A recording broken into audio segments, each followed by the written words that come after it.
Hey, what's up, everybody? Here, bringing another review. This time is of the SH Figuarts convention exclusive RabbitTank Hazard form from SH Figuarts. So let's get started. I absolutely adored build, and I love this form.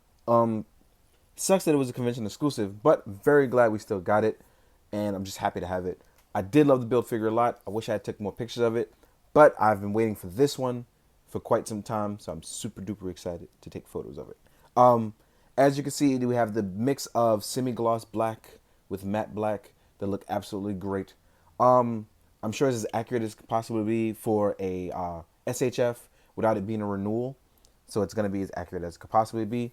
But we all know, you know, it's not the best. But anyway, we're going to get into the fact that this figure absolutely looks stunning.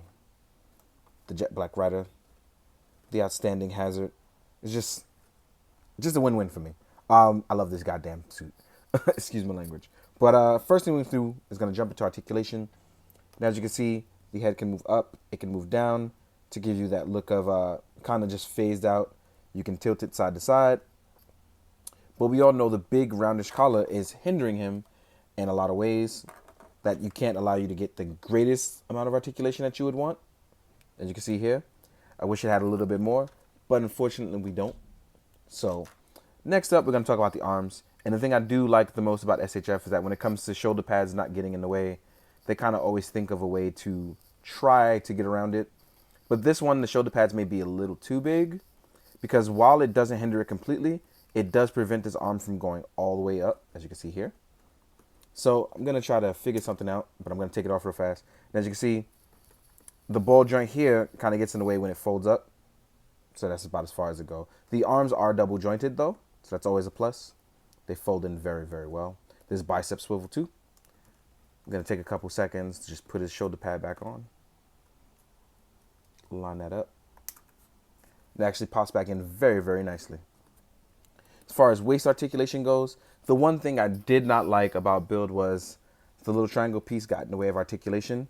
This seems to be the case as well here, but they give you a better articulation of rocking side to side, as you just saw. So you can actually rock a little bit better. As you can see here, he can actually extend better for rider kicks. It's going to leave a bit of a gap, but you know what? You actually have a better rotating ab crunch than you did before. It actually bends a little further, a little far forward too, but it bends backwards immensely. So you can see where the gap is. It actually, oh wow, didn't even know that. It actually folds up some to get out of your way. Oh man, crap, I didn't even know that. Oh, that's pretty dope. Did not know that. So that's pretty cool. So now you actually get the better articulation. That's exciting to find out. Oh man.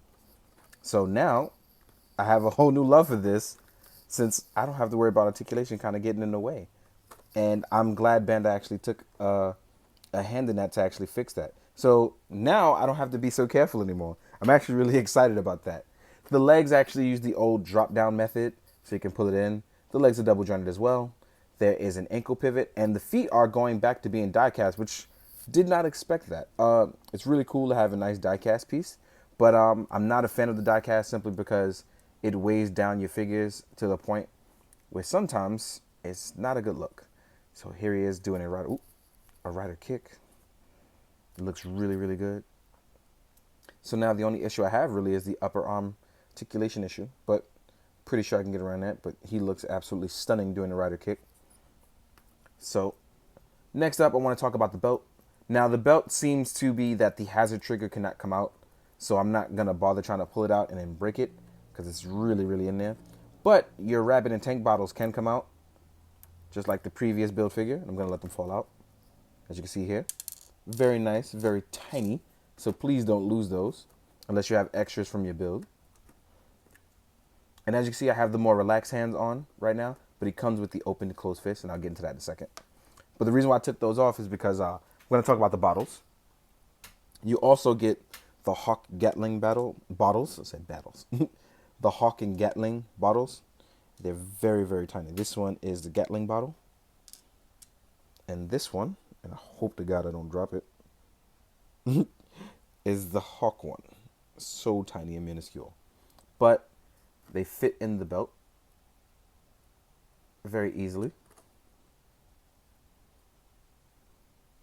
I would suggest using tweezers Normally I would, but my crazy self is decided not to do it. So then you can do Hawk Gatling. Oop, fix this focus. So then you can do Hawk Gatling. You go, build up, crank it, which I love the fact that the crank actually works. And you can actually swap out to the Hawk Gatling head, which is very, very exciting. So I'm actually going to pop this on. Easy swap out too.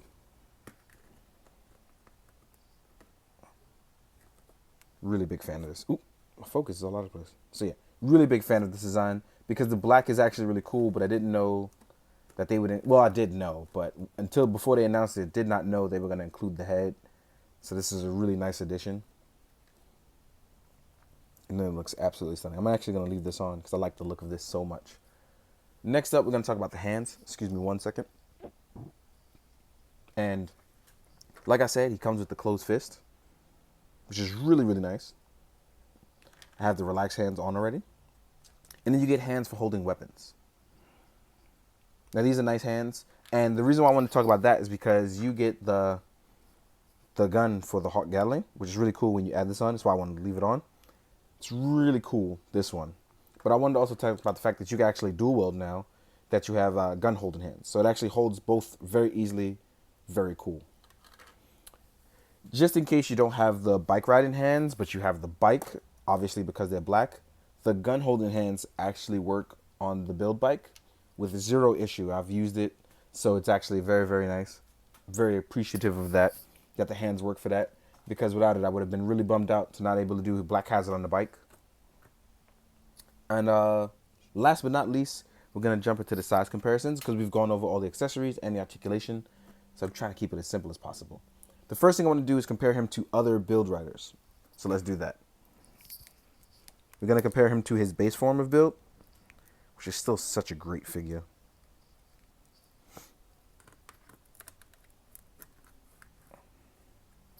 Compared to his regular form, which is very, very nice.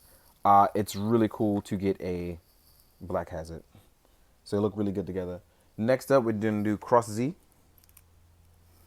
which I need to get an extra of very, very soon. They look really good together. Next, we're going to do a bit of some upgrade forms with the exception of Build Sparkling because it's pretty much the same thing. We're going to do Grease.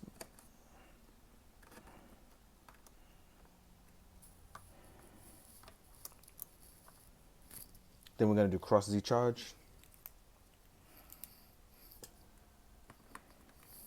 So they all look really good here together.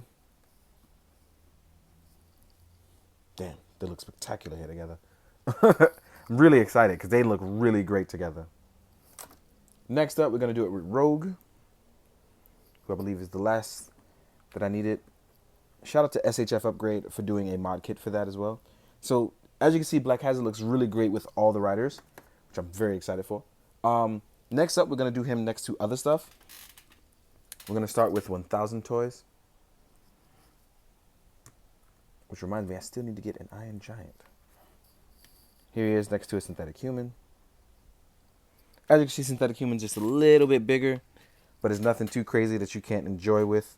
Perspective-wise, if you're going to take photos, if you're going to leave them on shelves, I can totally see why people wouldn't like the height discrepancies. Here's Black Hazard with some articulated icons ninjas. Well, with a ninja, I should say, in white. And as you can see, he's smaller, but doesn't look completely out of place. Next up, we're going to compare it to a Figma Ruler. Oh, you know what I forgot to do? I forgot to grab a Mezco. I don't have one in the vicinity. So here he is next to Figma Ruler. Last but not least, we're going to use a Mythic Legions Knight to show you the height discrepancy.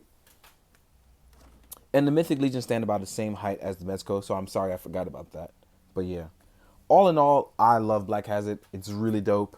It sucks that it's convention exclusive, but you can still pre-order it because it'll get a re-release in June for the web shop version normally. In the meantime, guys, hope you enjoyed. Hope you found it informative. Most of all, I hope you henshin. I hope you do good, be good, drink your water, guys. Later.